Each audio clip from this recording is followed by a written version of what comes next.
morning and greetings to each one of you in Jesus' name on this Lord's Day morning. I am not real big on hymn histories, and I don't think we should sing this song necessarily every snowy Sunday morning, but the song, I Owe a Lord a Morning Song, you know how the history behind that song. That was written by a Mennonite bishop probably a long time ago, but that was that bad of a snowstorm that nobody went to church, and he wrote that song that Sunday morning. And so I thought that's a little bit of interesting texture for that, thinking about that. Well, as we go through our confession of faith from time to time, every now and then it dawns on me that, that would be a subject that should be preached about, not only talked about occasionally as we go through our congregational guidelines. And so I've chosen to do that. One that we hear a lot about this time of year. What's a subject, something we hear a lot about this time of year? In January 1973, this really came blaring into the lives of Christians. Sanctity, it was the Roe v. Wade decision by the Supreme Court that happened then. And for many years, if you listened to a lot of evangelical radio, you were very much made aware of that. Now, some of that was reversed at the federal level several years ago here. And so I'm not sure, and I don't listen to a lot of evangelical Christian radio anymore, but it is still a major point of contention today in our country. And but it isn't just an abortion issue. We have a statement in here that's a keystone statement. It's an addition to the Article 3, and that is sanctity of life. One of the reasons, probably, that came to my, helped start my thinking process about that was an article I read here maybe 2-3 weeks ago. I'm not sure how long ago exactly. And so I may read a good portion of that article. I don't know if I'll put you to sleep reading an article from a conservative newspaper article. I would say it that way. I don't think it's Christian in any way. I didn't do a lot of major research on it. But the title of it is, Illinois Swallows the Hemlock of Assisted Suicide. And this is what this Dr. Wesley Smith went on to say. With the scribbled signature by Illinois Governor J.P. Parker, the land of Lincoln became the 12th state, plus the District of Columbia, to legalize physician-assisted suicide. The new law, which takes effect in September 2026, emphatically describes assisted suicide as medical aid in dying care, a pretense that prescribed poisonous overdoses are somehow equivalent to administering healthy treatments. Give me a break. The point of care is well care.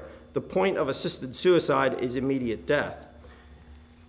So why do I insist on using assisted suicide instead of medical aid in dying? Because this issue is too important and too much is at stake to fall for the propagandic word engineering. The term assisted suicide is both accurate and descriptive. Suicide means to take one's own life. Assisted means to have help in performing an action. In this case, intentionally becoming dead. In other words, it describes what was done, not why. In contrast, medical aid in dying, or MAID, as it is usually called, is emphatically and intended to deflect from the reality of what advocates seek to normalize. Ditto, calling poisonous overdoses prescribed for suicide medication, which these laws always do. How can we have a meaningful debate when one side hides behind terms that are designed to lull people into dangerous complacency? But complacency is a luxury we cannot afford. The issue is whether killing, or because that is what we are talking about, is an acceptable answer to suffering could not be more critical, particularly to the well-being of people who are seriously ill or disabled. After all, the consequences of such quote-unquote care are final and irrevocable. But if the people are terminally ill, Wesley, what difference does it make? Question mark. A lot. Dying is a stage of living. Terminally ill patients deserve suicide prevention just as much as anyone else. What does it say about our dismissive attitude toward them when they receive suicide facilitation instead? That's not compassion, it's abandonment, particularly in the era in which good palliative care can alleviate the most major symptoms. Besides, the danger of legalizing assisted suicide extends far beyond the terminally ill, about whom Illinois and similar laws in other states currently apply. Why do I say currently? Because legalized assisted suicide for the terminally ill is a launching pad for an ever-expanding regime of suicide enablement. Indeed, once hastened death is legalized and accepted by the general public, the legal limitations that advocates claim will protect the vulnerable will quickly redefined as barriers to good death, and the push is on for the law to be applied beyond the dying, as happened in Canada, where people with disabilities and the chronically ill can now be put to death by doctors. Why do I say danger? Suicide is contagious, meaning that one suicide often leads to others. That's also true of assisted suicide and legal jab euthanasia. Once these acts are legalized, the number of such deaths continually increases to the point that last year, more than 16,000 people were killed by Canadian doctors or nurse practitioners. Horribly, euthanasia has become Canada's 5th leading cause of death. In California, 151 people committed assisted suicide in 2016. Last year, the number increased to 1,032. Not only that, but several studies have demonstrated that legalized assisted suicide can increase the number of suicides overall. In 2015, a study published by the Southern Medical Law Journal reported that PAS, physician-assisted suicide, is associated with an 8.9% increase in total suicide rates, including assisted suicides. And when state-specific time trends are included, the estimate increases to 6.3%. A 2022 study compared suicide rates in European countries that had legalized euthanasia with demographically similar countries that had not done so, reported a concerning pattern that in the 4 jurisdictions studied in which euthanasia and assisted suicide are legal, there have been very steep rises in suicide. Again, in 2022, a third study published by the Center for Economic Policy Research concluded that there is very strong evidence that the legalization of assisted suicide is associated with a significant increase in total suicides. Did the increase in suicides include unassisted suicides? Yes, about a 6% increase overall, 13% increase for women. Associated suicides advocacy is certainly not the only factor in our worsening suicide crisis. Clearly, more investigations are needed, but these investigations are, to say the least, great cause for concern. This much is clear, illustrated by the new Illinois law and a similarly passed legislation awaiting the signature of the governor in New York. Western society has become pro-some suicide. Sure, we still emphatically seek to prevent youth and veteran suicides, and the media assists in those efforts. But at the same time, the media, popular culture, and the law promote assisted suicide as a means of dying on one's own terms. To say the least, this sends a mixed message that undermines suicide prevention. Perhaps that is why a recently published position paper by the International Association of Suicide Prevention opposing assisted suicide reads, "We should never take the position that there is a category, a part of people who may be better off dead, and encourage them to seek death as a solution to their problems." In all of this, I am reminded of the prophetic lament by Canadian journalist Andrew Coyne, written more than 20 years ago, reacting to his country's strong public support for a father who murdered his disabled daughter as a supposed act of compassion. Coyne wrote, "A society that believes in nothing can offer no argument against death. A culture that has lost its faith in life cannot comprehend why it should be endured." Be that as it may, I am not saying everything he says is right. I am not saying that that is the way it is. But that is, whether we like it or not, the world we live in. That's the world we live. That's the mindset of our culture and our world. If we are not careful, we will follow culture. If we are not grounded in truth, we will follow culture. And I'm not just concerned about assisted suicide, but the subject is sanctity of life, and I thought it just was unique to, it felt like a little message from God. Whether it was or not, I'm not sure that I came across that article.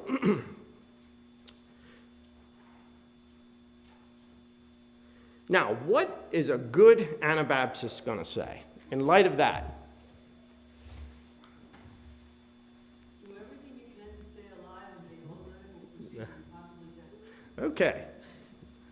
That's from that side of it.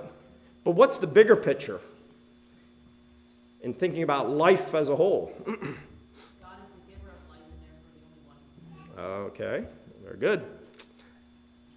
I have it boiled down maybe a little bit, a little more roughly than that, but where I'm coming from is the idea, well, what does God say? Not can we reason this out, can we figure this out? That's not our position, really. Our position is to say, well, what does God say? God gives a lot of direction, principles to live life by. One little interesting thing. I'm going to break in for something I just thought about. This is the first message from another Bible in my preaching career, and so it is a bit of a venture for me. We get very comfortable with something you use about 26 years, and be that as it may. So we want to think about, what does God say? Does God's word speak to this? Are we free to figure it out on our own? I mean, or is it just something we must decide? So I'd like to backtrack a little bit. The first thing I think we must talk about is there a God? And what effect does or should that have on my thinking and my life?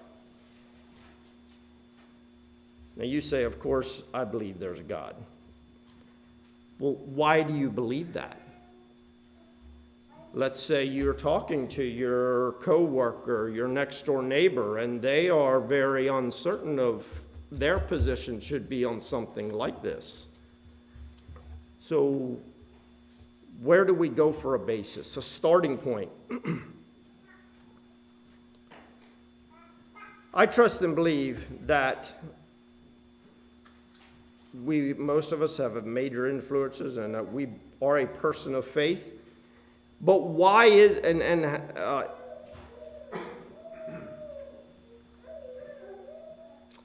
let me say it this way.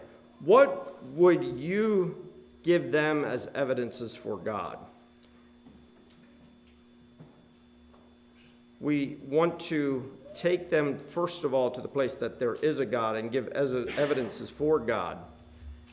Because what we're really going to come down to today is that if we are not the deciders of when life should start and end, then who is? And we've got to decide who is.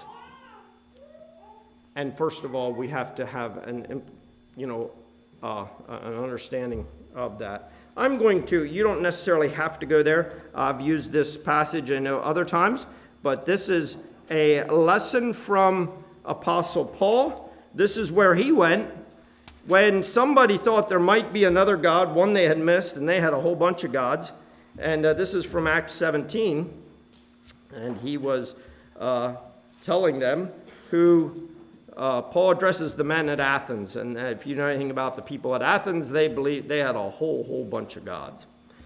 Then Paul stood in the middle of Mars Hill and said, "Ye men of Athens, I perceive that in all things ye are too superstitious. For as I passed by and beheld your devotions, I found an altar with this inscription, To the unknown God, whom therefore ye ignorantly worship, him declare I unto you. God that made the world and all things therein, seeing that he is God of heaven and earth, dwelleth not in the temples made with hands, neither is worshipped with man's hands, as though he needeth anything, seeing he giveth to life and breath and all things, and hath made of one blood all nations of men for to dwell on the face of the earth, and hath determined the times before appointed and the bounds of their habitation, that they should seek the Lord, if haply they may feel after him and find him, though he be not far from every one of us. For in him we live and move and have our being, as certain also of our own poets have said, for we also are his offspring. I would say that man's need to worship, if you observe humanity much all the world over, you will see that man has a need, a desire to worship. And that speaks of a creator, and our unity or our likeness with each other as human beings places us together in his creation. So I wanted to spend some time, maybe a major point of this part of the morning, looking at my first point, and that is God's place. And we're going to spend some time looking at this God that we talk about. So particularly thinking in the line of life, what is God to us? And I didn't go back and look at, a lot of you have heard of the Answers to Genesis group. There's a reason. There is a reason, and I think there's a lot of validity in what they say. I'm not saying they're the end-all to be-all final authority on everything. But if we forget that God is our creator, we've got little chance of hitting the mark. That is so foundational, elementary importance. We must be convinced that God is a creator, has a plan for everybody, or we'll lose our way, and we have no foundation. So God is creator, first and foremost. In our human minds, we can't quite get a hold of that. We use things like designer and builder and founder and things, but creator is so much more than that. Everything humans do, they do with the supplies or the things that are present. A creator speaks of one that had nothing and made everything from it.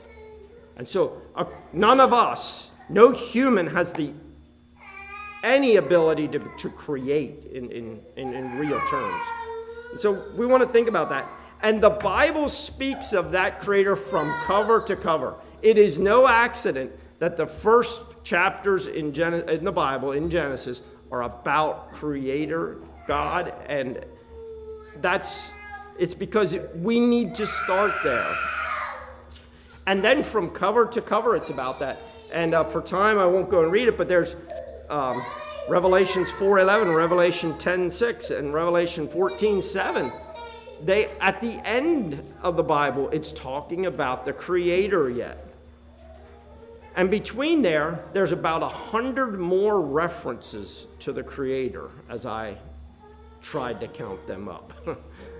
Some of those multi-verses, passages that are, 4, 5, 6, 7 verses long. But that's just individual passages listed. So what does that tell us? It's a large subject, yeah, it tells us that. But even more so, it is fundamentally important. Much of what God wants to communicate to humans is affected by that truth. So why are founders noteworthy? And I didn't say creators, but we even, I'm not having a problem with this, but I just was at our HR department this week, and as I left there, I saw a picture and a plaque on the wall about who the founder was of the company that I work for. And many places, we often talk about founders. Why are they important? Because the entity owes its existence to them. Without them, would whatever that entity is, would they exist? Is a very valid question. A creator, as I've said already, is much greater than a founder.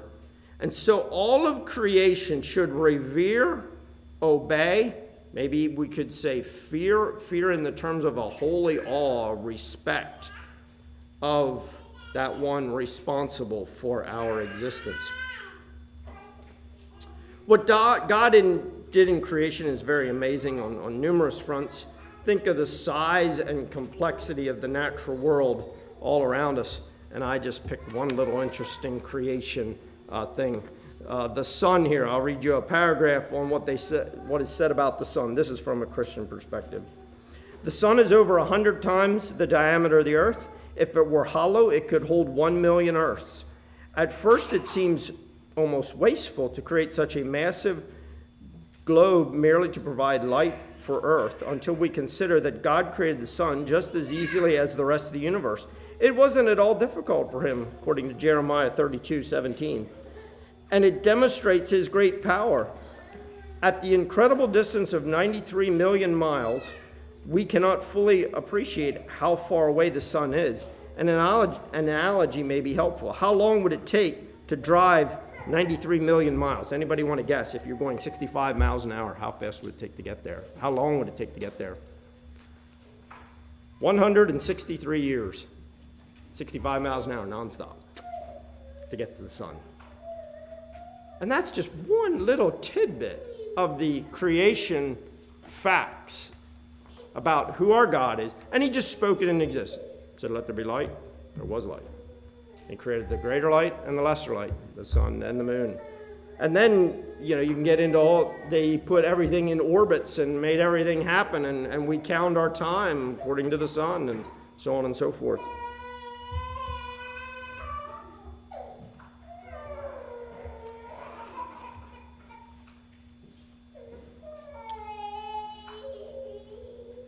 It helps us to have a proper view of God in comparison to ourselves. And I think that's one of the things that makes it worthwhile to think about those things. That God that we're talking about, he made that sun. He put that sun there. And all of the rest of creation. That's the God we're talking about. How does that compare to you? Can you demand answers from him? Can you tell him how it's going to be? You see how foolish that really is. Well, not only is God our creator, but he's our provider. And I'm going to read just a few verses about that from Genesis 8, and that'll lead into Genesis 9. Genesis 8:22, it's the last verse of chapter 8, says, while the earth remaineth, seed time and harvest, cold and heat, summer and winter, day and night shall not cease. And God blessed Noah and his sons, and said unto them, be fruitful and multiply and replenish the earth. And the fear of you and the dread of you shall be upon every beast of the earth, and upon every fowl of the air, and upon that which moveth upon the earth, and upon all the fishes of the sea. Into your hand are they delivered. A lot of things that we could spend time. We can't for sure near unpack all the truths in these verses. Going to go to Matthew 5 in the Sermon on the Mount, and one verse from Matthew 5, one verse from Matthew 6. Matthew 5:45, that ye may be the children of your Father which is in heaven, for he maketh his sun to rise on the evil and on the good, and sendeth the rain on the just and on the unjust. God's provision we're thinking about, God caring for the people he made. Matthew 6:26 says this, behold the fowls of the air, for they sow not, neither do they reap, neither gather into barns, yet your heavenly Father feedeth them. Are ye of not much better than they? Far too often, who do we think takes care of us? Did you ever hear the statement, if you don't take care of yourself, nobody else will? Is that true? You see, we really aren't taking care of ourselves. We have some responsibilities that the Creator gave us, but we are not responsible for ourselves as much as we like to think. In reality, it's God who is taking care of us, and we need to remember that. I'm often impressed by when you read accounts of the pilgrims, first Thanksgiving or early Thanksgiving here in this new land that they had found. In spite of much difficulty and loss, what did they thank God for? His provision. He had provided. They didn't all die. They could have. They could have all perished very easily, because about half of them did in the first year. And that's significant when you think about it. When we think of God's provision, we need to remember that his care even more in the spiritual realm. The physical is very important, but both are necessary, both the physical and spiritual. The Old Testament is full of accounts of God taking care of the children of Israel. And we often kind of can look down our noses at the children of Israel and say, man, why can't you get it? Your God is taking care of you left and right, and you can't see it. I'm really not convinced we do so much better. Our God is taking care of us, and it goes right over our head so many times. Now, I do want to go, thinking about that, we need to trust him with childlike faith. But there is a verse in Psalms 57 or Psalms 75 that caught my attention in thinking about this. Psalms 75, verse 7. It says this, "But God is the judge, he putteth down one and setteth up another." Now, there would be the idea maybe they're talking about leaders or those in positions of responsibility, and that can be true. And that kind of leads us from God's provision to God's sovereignty, which is the kind of the last thing we'll look at in relation to God. What does that mean? Somebody define sovereign for me. I'm going to ask a little bit more. If a couple minutes here, I may ask you to define some more things for me. Sometimes we use these words, but what do these words mean? What does it mean when we say God is sovereign?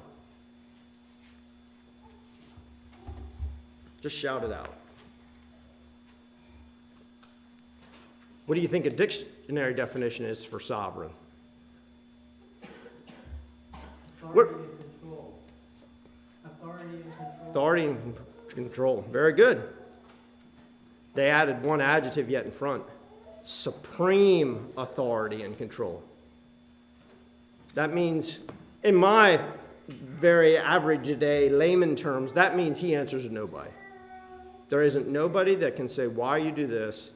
He doesn't have to give an account for anything. We talk about nations being sovereign. That means they can be on their own within their context of their sphere. We hear that term sometimes used in relation to a country or a nation or a people group. Maybe I will just quickly go there to a few. I'm going to go to Romans, 1 Timothy, and Revelation for a verse each, thinking about the sovereignty of God. And I think we do well to not forget that. Because when is this often challenged in our lives? When do we question whether God's, maybe we question whether he's good in his sovereignty or not? When the hard and the difficult and the unexplained things happen in our lives. Romans 14:11 says this, "For it is written, as I live, saith the Lord, every knee shall bow to me, and every tongue shall confess to God." That sounds like someone that is sovereign. Every knee, everyone will give an account, will answer. 1 Timothy, boy, these pages sure don't turn like the old Bible. 1 Timothy 6, 15 and 16. "Which in his time he shall show who is the blessed and most potent, the King of kings and Lord of lords, who only hath immortality, dwelling in the light which no man can approach unto, whom no man hath seen, nor can see, to whom be honor and power everlasting. Amen." And now I'm going to quickly scoot back yet to Revelation 11:17. Thinking about this sovereignty of God. 11:17 19, saying, "We give thee thanks, O Lord God Almighty, which art, which was, which art to come, because thou hast taken to thee great power and hast reigned." God has the power to always have it his way. And what's the amazing part of that? If you had the power to always be your way, would it always be your way? If you had that power. Is it always God's way? You say, where are you going with that? And that's a legitimate question. But he allowed each one of us to be free moral agents. That means we can decide. You can go against his will. You can say, no, I'm going to do it my way. And you do it your way. And there's a lot of people, way more than half the people in the world now and always, that are doing it their way, not his way. So we want to remember, even though he's sovereign, he has allowed choice.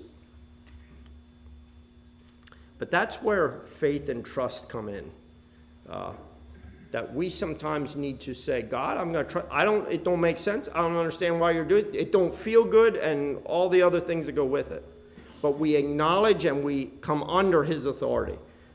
We should.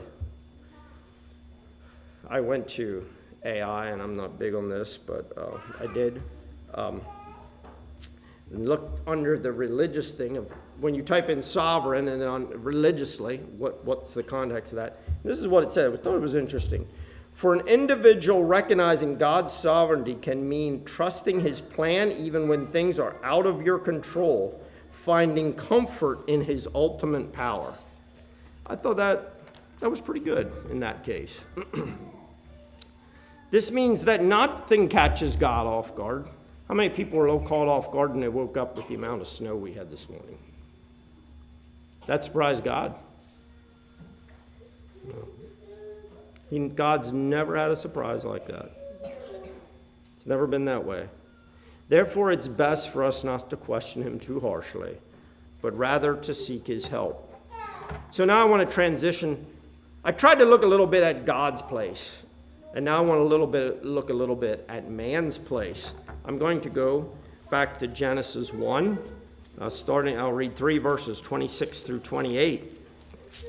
And we find the place that the Creator positioned man, or humanity, man and woman. When I say man here, I will mean humanity, all people. Genesis 1, starting at verse 26. And God said, "Let us make man in our image, after our likeness, and let them have dominion over the fish of the sea, and over the fowl of the air, and over the cattle, and over all the earth, and over every creeping thing that creepeth upon the ground." So God created man in his own image. In the image of God created he him. Male and female created he them. And God blessed them, and God said unto them, "Be fruitful and multiply, and replenish the earth, and subdue it, and have dominion over the fish of the sea, and over the fowl of the air, and over every living thing that moveth upon the earth." If you were listening closely, you notice in Genesis 8, he said a very similar thing to Noah, as he said there at the very beginning time with Adam. So, humanity was the last and greatest of all of God's creation. We are also a part of that. But what was unique about, why did God make humans? What is different about us than everything else in creation? Why did God make humans? Why didn't he just make another species of animal? What do you think? What did God want? I really want you to think about this. What did God want? I want you to come up with the answer, because you'll remember it so much longer if you come up with it than if I tell it. He wanted a relationship. When we want a relationship, what is that? I'm looking for another word. You're right. Love. Yeah, that's very good. That's part of this. Choice. That's part of it. Voluntarily worship. That's very true. That's true. He wants fellowship. And that's very similar. But to me, it speaks just a little bit maybe of a deeper level. what happened right after the first sin? What happened? God went walking in the Garden of Eden. You remember that? In the cool of the day. What was he looking for? Is he just checking out his domain? It seems, as you read that he was looking for the fellowship with Adam and Eve. He wanted to talk to them. He wanted to have that give and take, fellowship.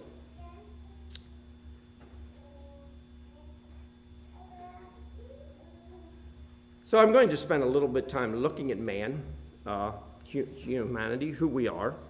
Some of these points come from there's 5 points. They all come from Daniel Kaufman. I may have added some of my thoughts in here, but each one of the points are from him. First of all, we are made in the image of God. That goes back to what I read in Genesis 1. One of the interesting things I came up with, we believe in a triune God, right? Father, Son, Spirit. Are we triune at all in any way? Think of the spirit, soul, and body. There is no other part of creation that's like that. We're the only ones, humanity. So we, in that one small way, we mirror the Creator. Moving on. Also, I would like us to think just a little bit about man's mind and intellect. Make him like God in a way. Give us characteristics that nothing else in the rest of the animal kingdom have. So, what all it means in the image of God. I don't mean it means it only as we look like God, but I think we're made after his being in many ways, probably. Many that I don't even understand. Very closely related to that is the second point, and that we are the noblest and greatest of God's earthly creatures. We could go to Psalms 139 where it talks about how we were made in secret. Thinking about our bodies and our makeup. And I would also just like to briefly include here that we are different than animals. One of the, I am a little bit aware of what happens in the bigger hunting community. One of the things that the hunting community at large in our world struggles with is how do you justify killing animals outside our Creator? You know, if they're not people that will recognize that we are spiritual beings, different than an animal. You can't, really. You can't. That's the difference, though. Animals aren't spirit beings. Never will be. When an animal dies, they are gone. They're dead. Just a little tidbit. How much money do you think the average U.S. pet is spent on the average U.S. pet a year? This is a per pet figure. 23 and 24 were both slightly over this figure, according to the internet. $1,500. I'm not saying that's right. I'm not saying that's wrong. What I am saying is that we put some value on that. Put some value on that. And that's okay. That's not, again, like I'm saying, it's not wrong. But people, humans, need to be way above any expense or priority that an animal would have. Moving on, thinking about what man is, this one isn't so inviting. Number 3 isn't so great. We're the vilest of all creatures on earth, according to Romans 8. And, because of time, I can't go there. But there's When you consider who and how we were created to be and who we chose to be, every single one of us chose to reject God and his plan for us. Each one of us has made a disastrous descent from a child of God to a child of the devil. And we need to change that. But who enabled the change? Number 4, we are the greatest recipient of heaven's love. Your dog or your cat don't near get, the Creator hasn't invested nearly as much in them as he did in each person. John 3:16, we could go to Romans, and I'm going to go to Romans 5. I know that I'm a little over time. Going to be a little over time, but I would like to look at this just thinking about the great recipient. And this is kind of warm and fuzzy when we think about it personally for ourselves, but we also need to think about this with every other person we ever meet or come in contact with. This is true for them as well.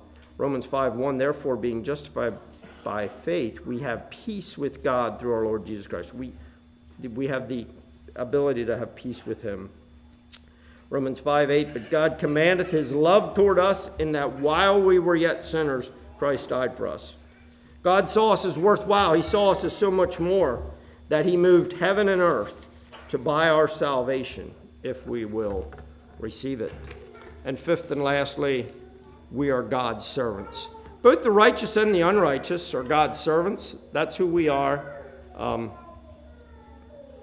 Now, we can make a choice to be a much more productive servant, but there are many examples, numerous examples of people that were not believers, as we would use the New Testament term, but we can think about Nebuchadnezzar, we can think about Balaam, we can think about Judas. They were all servants of God, used by God at a certain time, a certain place.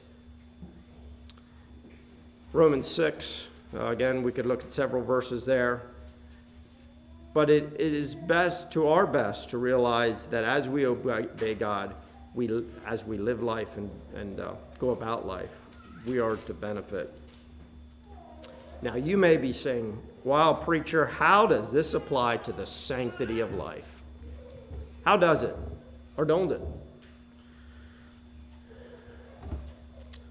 Maybe I'm going to quickly and go back to, we list the sanctity of life under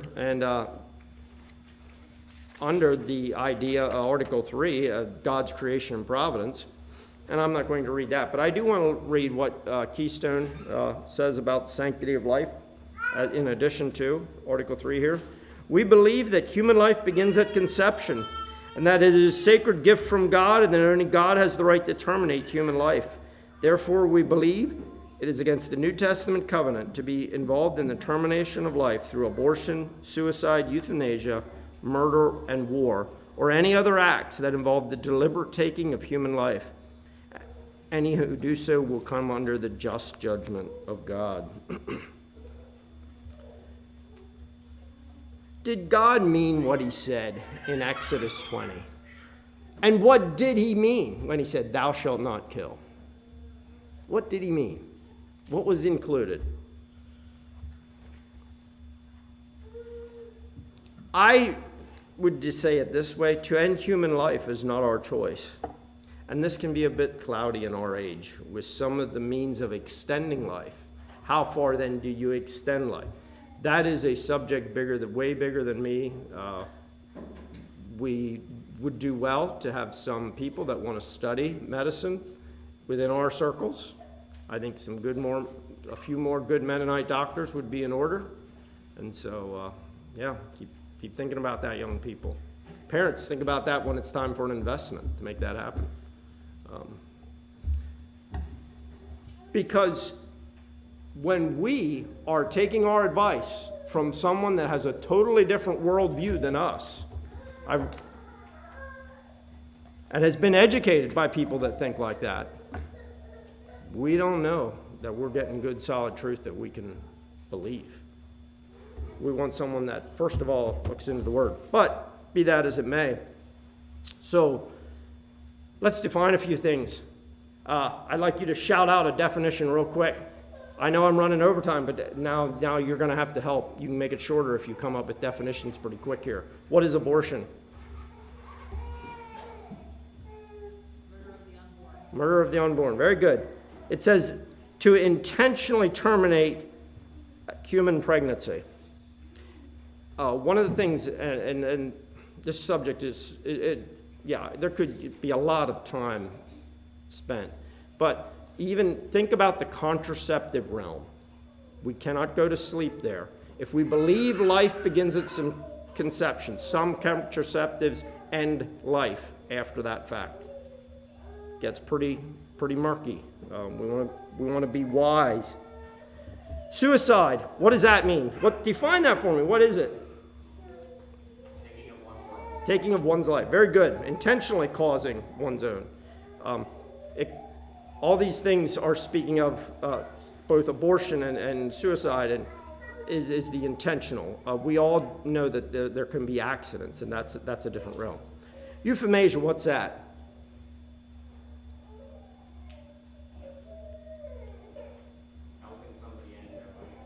Okay, and it has the idea of to relieve suffering. That's where we think, oh, that sounds so half good. But who are we to make that judgment? Particularly, that would be among the disabled and elderly, where they often come into play. But as this, that was one of the things I liked about this article. It gets really slippery slope.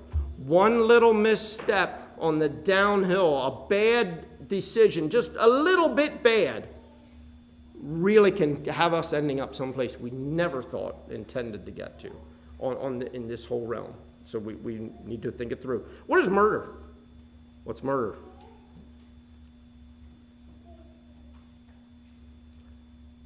I think we all think we know what it means. It's the unlawful or premeditated killing. And war, what is that? It's armed conflict between nations or groups. And that's not meant to be an exhaustive list. Those were all terms that were used in that statement already, and so I thought it would be worthwhile just to think about what they are.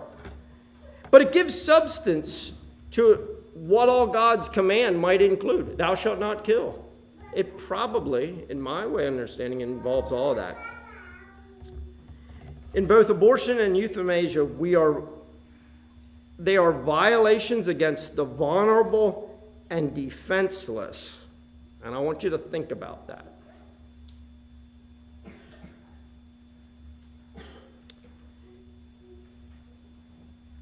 I would suggest that often in the recesses of man's heart, there is motivation for that because of inconvenience and impediment. We need to consider that. Murder and war, these may seem far away from us, but they could come close real fast. When our things, our properties, our homes, our businesses are threatened, or even our lives, our personal, my life, your life. When they are threatened, what's okay then? Somebody 21 years or under, can you tell me what's significant about the Russian Mennonites?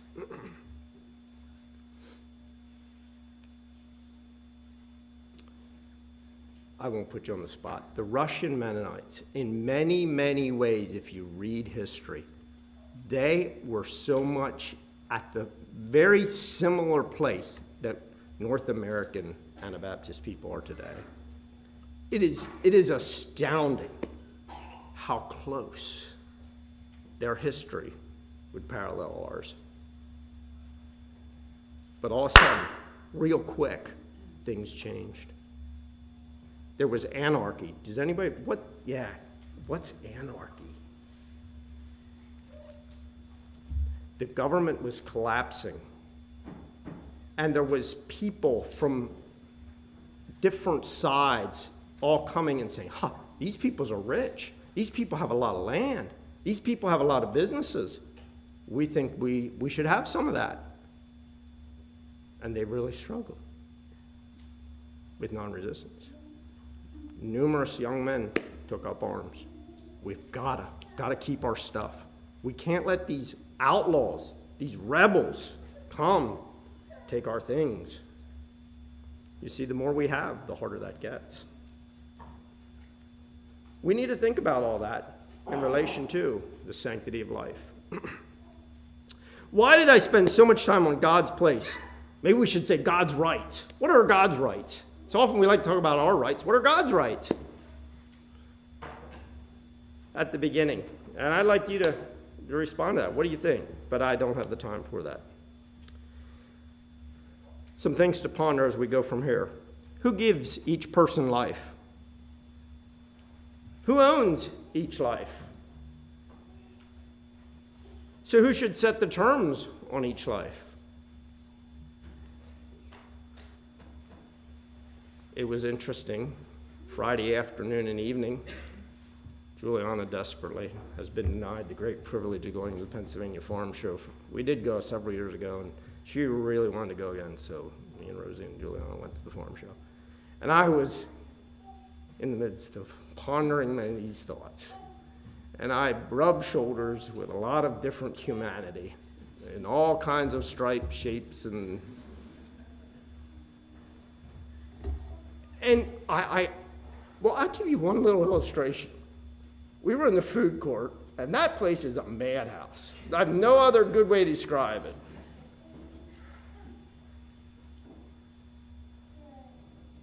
There's these long lines, and you got to go across the lines to get through it. It was just crazy. There was a young man in a wheelchair, and he was blind enough he was in line to get food somewhere, and everybody kept cutting in front of him, cutting in front.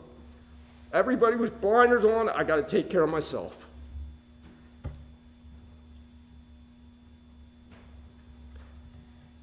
The challenge for me was, as I was there, do I see every single one of these people as the image of God? And so I ask you to consider that do we see each person as the image of their Creator? God breathed breath in each one of them with an eternal soul in each one of them. And as we think about the sanctity of human life, the set-apartness, the specialness of human life, may we not lose a clear understanding of what that is. Shall we kneel for prayer?